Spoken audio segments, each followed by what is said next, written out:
Hi, my name is Jessica McVeigh and I am from Triag's Neighbourhood Management Team. I'm part of Good Relations Week. I am going to give you an insight on what it's like to come from a different cultural background with the black minority ethnic groups. We've interviewed people today to give you an insight on what it's like to grow up with different beliefs, backgrounds, cultural backgrounds, different ethnicities, and to just give the community more knowledge of what that may be. I came to Northern Ireland in December 2004. So it's now nearly 16 years in there. I'm origin from India and I am a Gujarati. It's a place near Mumbai, place called Ahmedabad, and it's the Prime Minister of India, Narendra Modi, is from the same place. I came in 2010, just the summer of. And what brought you there? I followed my husband for work. He was at the university, and we were both kind of tired of the States, so we were like, oh sure, why not? So we came. I grew up Japanese American, so a lot of things growing up for myself I took for granted. So I was able to go to a Japanese school on weekends, or do classical dance, or even martial arts that was available, even though we'd have to go further into a city to get those cultural activities. How do you find life in Derry as a BAME resident? I'm very happy with staying here as a BAME resident in Derry, and even in the Northern Ireland. I didn't find any issue till date, and whenever I go, everybody is always welcoming us. And did you find it easy to integrate? For me it was, because I found Derry was very familiar because of the people. In Chicago, where I grew up, as the Midwest, you could be walking anywhere and someone will say hello, and it was the same here, so I kind of felt right away at home. We are trying to maintain both culture in the house.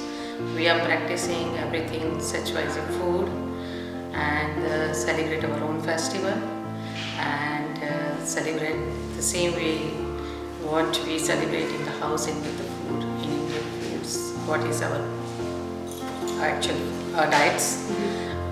So we, same here, when kids are born, brought up here, so we make all kind of Irish food and European food in the house, and also we celebrate Christmas in the house.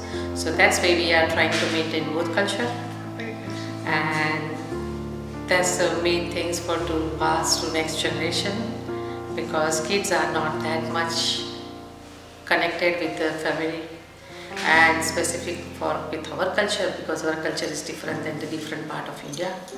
So we are trying to maintain that culture in the house. From the first year we came to now, there's been a huge difference. There's been, a lot more minorities that have come in, and it's noticeable in like the foods available at the grocery. So it's become easier as the years progressed. So.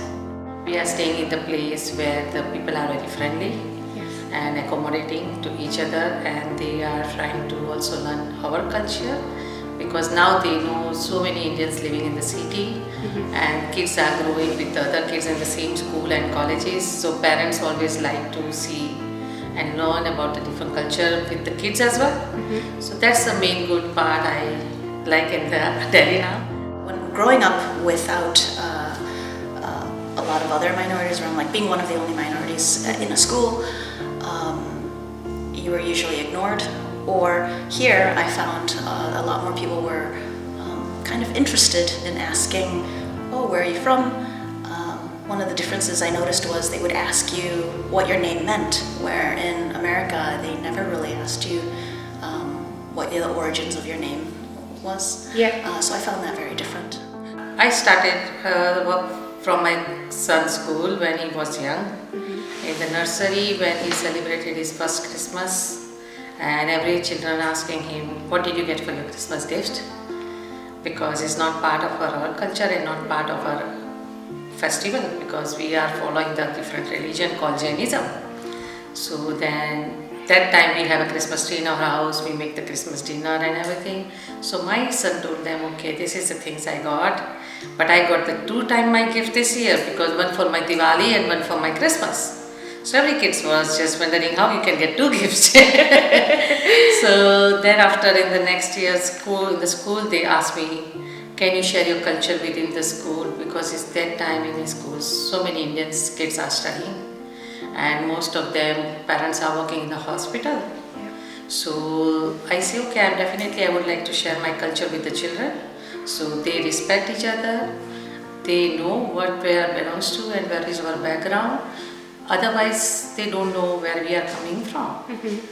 So then I started to work with the school voluntary to do some hennas and art and craft and everything. And the same time council formed me when I'm doing in the school. And then I started to work with the council since 2010. And now most of the places in Delhi with the community centers or councils events or any events happening in Delhi, I work with lots of different organizations. Do you still make some of the foods that you would have grown up in? Oh yeah, that's probably the only cultural thing that I've been able to maintain. But like I said, it's changed from 10 years ago to now. There's a lot more available, and that's making. I've been able to make a lot more things that my husband would enjoy, or my parents when they come to visit. That's more familiar to them. Easier now than I could back then. So. Can you give me some examples? Let's see. A lot of well, my husband's from Singapore, so he has a lot of Chinese, Indian, and Malaysian things. So a lot of the spices and things that you can find at the Indian grocery store here, I can utilize in our cooking. Fish. I've recently found a nice fishmonger that's I've been able to get some really nice things from that. I started to work with Try especially for last more than 3 years, and that time Tina and one more lady, I'm not sure, I forgot her name, but she contacted me to, can you be part of the BAME group? And would you like to be a voluntary? And I say yes, definitely. That's way I can share my culture with the tribes area. And then since I'm working with Tina, Rachel, Kaira now, and Sophie, so I work for several projects, family ones, even senior citizens groups, and the Boxside Health Forum, and Bishopside Community Centers and Gaset. So it's so many events, and even including the last year we did the Mela.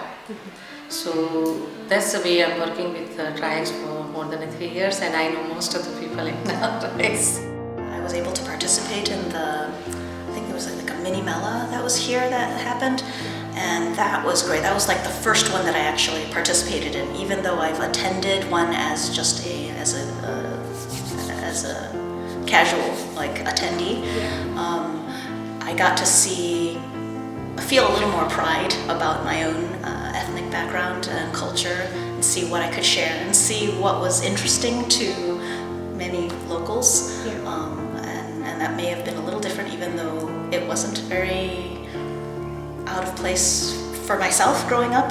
So I think having that opportunity for not just the locals but my own children, I think would be very important, because they would easily become, I don't know, just an Asian face and not know how to either speak Japanese or not know about their culture. I wouldn't want that to happen.